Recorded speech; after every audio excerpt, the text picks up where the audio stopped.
حدیث کی کسی کتاب سے ترک رفع دین ثابت کر دیں اور معتبر کتاب کا حوالہ دے دیں۔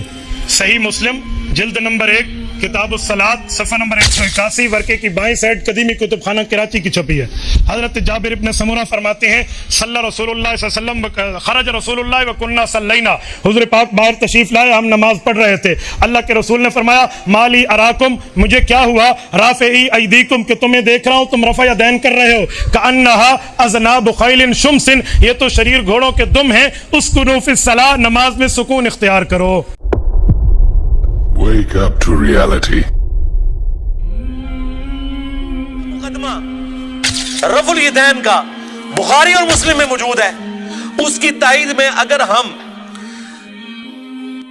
جز رفع الیدین سے یہ روایت لے کر آئیں، جو روایت ہمارے نزدیک صحیح ہے، اگر کسی کی جرأت تو اس کا ذاتی اپنا کہ عبداللہ بن عمر ان کو کنکریاں مارتے تھے جو رفع الیدین سستی کی وجہ سے چھوڑتا تھا۔ کوئی کہتا ہے جی ٹھیک ہے، کئی محدثین نے اس روایت کو صحیح کہا لیکن میرے نزدیک صحیح نہیں ہے، میں اس لیے تائید میں پیش کروں گا، میرے نزدیک ایک تو وہ صحیح بھی ہے، دوسرا میرا اصلی مقدمہ تو بخاری مسلم میں ہے رفع الیدین کے ساتھ، صلو کما رأیتمونی اصلی، کہتے ہیں نہیں بتاؤ رفع الیدین کا حکم کہاں ہے، بخاری مسلم دونوں میں رفع الیدین کا حکم موجود ہے، بخاری مسلم دونوں میں حدیث ہے۔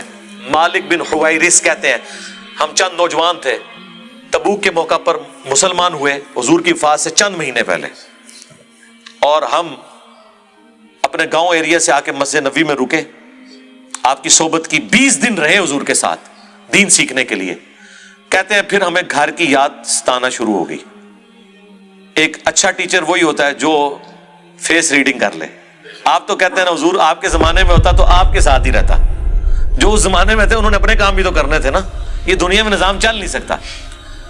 تو وہ مالک بن حویرث کہتے ہیں حضور نے جب ہماری حالت دیکھی نا کہ اب یہ بچے انٹرسٹ لوز کر رہے ہیں، ان کو گھر کی یاد ستا رہی ہے، تو حضور نے خود ہی بلا کے کہا کہ ٹھیک ہے بس جاؤ، یعنی وہ شرم و شرمی خود تو نہیں کہہ رہے تھے حضور اجازت دیں، حضور نے کہا اچھا اب تم جاؤ، دیکھنا واپس جب گئے تو نماز کا جب وقت ہو، 5 نمازوں کی یہ ٹائمنگ ہے جو تم نے میرے ساتھ نمازیں پڑھی، تم میں سے کوئی ایک شخص اذان دے جسے قرآن زیادہ آتا ہے اور عمر میں بھی بڑا ہے، وہ تمہاری امامت کروائے، اور ساتھ ہی آپ نے فرمایا صلو کما رأیتمونی اصلی، اور نماز تم نے ویسے پڑھنی ہے جس طرح مجھے نماز پڑھتے ہوئے دیکھا ہے۔ حکم آ گیا نا، نماز ویسے پڑھو جس طرح مجھے دیکھا۔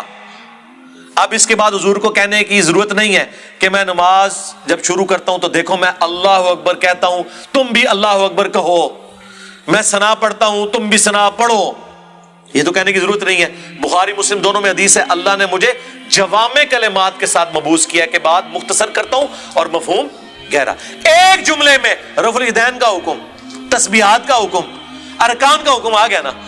مالک بن حویرث جو یہ حدیث روایت کر رہے ہیں انہی سے پوچھ لیں کہ حضور نماز کیسے پڑھتے تھے، وہ تابعین کو نماز سکھا رہے ہیں اور کہہ رہے ہیں کہ اس وقت نماز پڑھنے کا میرا ارادہ نہیں تھا، میں صرف اس لیے نماز پڑھ رہا ہوں تاکہ تمہیں بتاؤں کہ نبی علیہ السلام نماز کیسے پڑھتے ہیں۔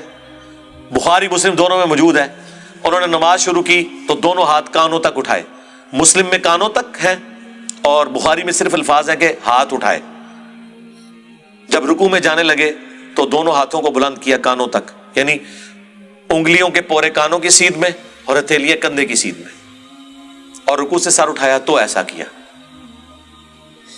اور بخاری میں یہاں تک ہے کہ مالک بن حویرث ہر طاق رکعت میں جب تک بیٹھ نہ جائیں دوسری رکعت کے لیے کھڑے نہیں ہوتے تھے، یعنی پہلی اور تیسری رکعت میں بیٹھ کے اٹھتے تھے، یعنی جلسہ استراحت۔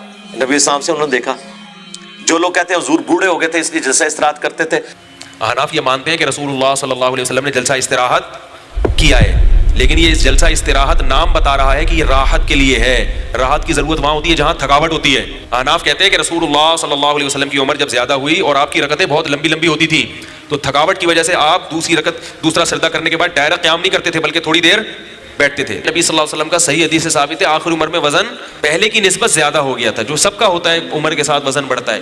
تو حضور نے مالک بن حویرث کو کیوں نہیں کہا کہ میں بوڑھا ہو گیا ہوں، تم نے ڈائریکٹ کھڑے ہونا ہے پنجوں کے بل، اور وہ پھر ضعیف روایت ترمذی سے لے کے آتے ہیں، امام ترمذی نے خود لکھا یہ روایت صحیح نہیں ہے۔ دیکھو اندازہ کرو، ہماری روایت بخاری مسلم میں، اور اس سے بڑھ کر بخاری میں 6251 نمبر حدیث ہے. ایک صحابی نے جب تیزی سے نماز پڑھی تھی، حضور نے کہا السلام علیکم کا جواب دیا، وعلیکم السلام کا، دوبارہ نماز پڑھ تو انہوں نے نماز پڑھی. 3 دفعہ ایسے ہوا، چوتھی بار اس نے کہا حضور سکھا دیں. آپ نے فرمایا تھا سکون سے وضو کرو، قبلہ رخ کھڑے ہو، قرآن پڑھو، رکوع میں جاؤ. پھر آپ جب سجدے میں پہنچے آپ نے فرمایا سجدہ کرو، پھر 2 سجدوں کے درمیان بیٹھو، پھر دوسرا سجدہ کرو، پھر بیٹھو، اور پھر اگلی رکعت کے لیے کھڑے ہو. یہاں تو حضور نے حکم دیا جلسہ استراحت کا، حنفیوں نے چھوڑ دیا. تو ہم تو اصلی روایتیں بخاری مسلم میں جس پہ ساروں کا اتفاق ہے، جسے کوئی ضعیف نہیں کہتا، اس کی تائید میں وہ روایتیں لے کے آتے ہیں جن میں اختلاف ہے. آپ تو سٹارٹ ہی وہیں سے کرتے ہیں کہ جس میں اکثریت ضعیف. 24 محدثین نے ابن مسعود کی حدیث کو ضعیف کہا ہے. 24 ڈبل 12، سوری، وہ یہ نہ ہو آپ کہیں وابی کے بھی 24 بنتے ہیں اور گد کے بھی 24 بنتے ہیں، حروف ابجد. ڈبل 12، جن میں احمد بن حنبل جیسے بڑے امام، عبداللہ بن مبارک جو احمد بن حنبل سے بھی بڑے امام ہیں، امام حنیفہ کے اپنے شاگرد، ان کا قول 256 نمبر حدیث کے کانٹیکسٹ میں امام ترمذی نے نقل کیا کہ عبداللہ بن مبارک کیٹاگوریکلی کہتے تھے کہ رفع الیدین کرنے والے کی حدیث ثابت ہے اور نہ کرنے والے کی حدیث ثابت نہیں. وہ کراچی کا مفتی کہتا ہے نہیں، انہوں نے سند پہ بحث کی ہے.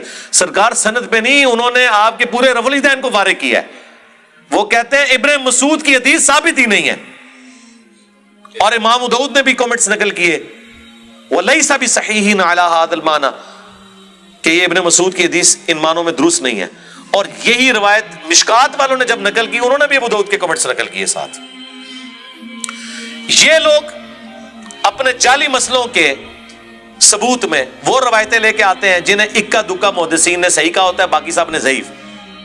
ہم اپنے اصلی مسئلوں میں جن کی جڑ قرآن بخاری مسلم میں موجود ہوتی ہے، اس کی تائید میں وہ روایتیں لے کے آتے ہیں جن کے اوپر تھوڑا بہت اختلاف ہوتا ہے. ہماری اصل تو خدا جس نے کی